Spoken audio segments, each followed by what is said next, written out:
Finalement, le commun des mortels sous-estime le risque attaché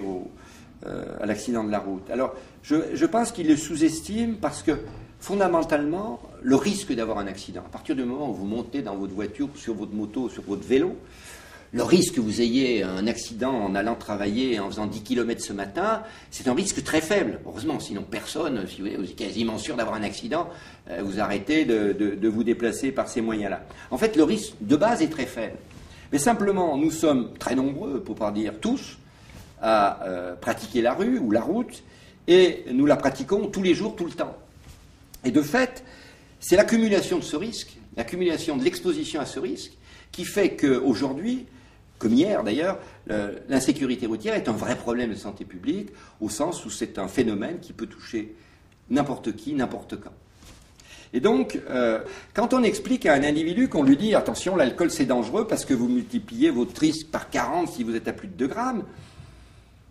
l'individu se dit « Mais ça m'est arrivé plusieurs fois, pour ne pas dire souvent, de rouler sous l'emprise de l'alcool et je n'ai pas eu d'accident. » Donc, la difficulté, c'est vrai pour les accidents de la route, mais c'est vrai pour d'autres pathologies, c'est-à-dire que le risque causal n'est pas un risque, bijectif, c'est-à-dire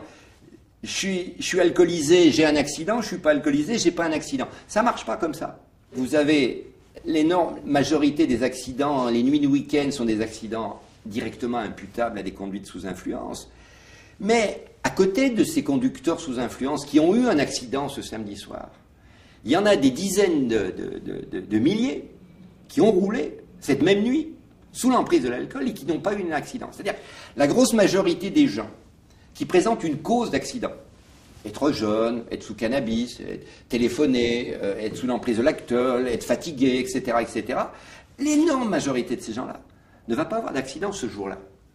Simplement, ils ont multiplié leurs risques par rapport à leurs risques de base, s'ils étaient expérimentés, à jeun, etc. Et donc, c'est sans doute ce qui fait la difficulté à faire comprendre aux individus que ce n'est pas parce que chaque fois qu'ils présentent un facteur de risque, une cause, un facteur causal, qu'ils vont avoir un accident, mais que c'est l'accumulation de ces facteurs de risque et l'accumulation de l'exposition par le nombre de kilomètres parcourus dans une année par un individu donné qui fait qu'au bout de sa vie, il a une probabilité non nulle de mourir dans un accident de la route.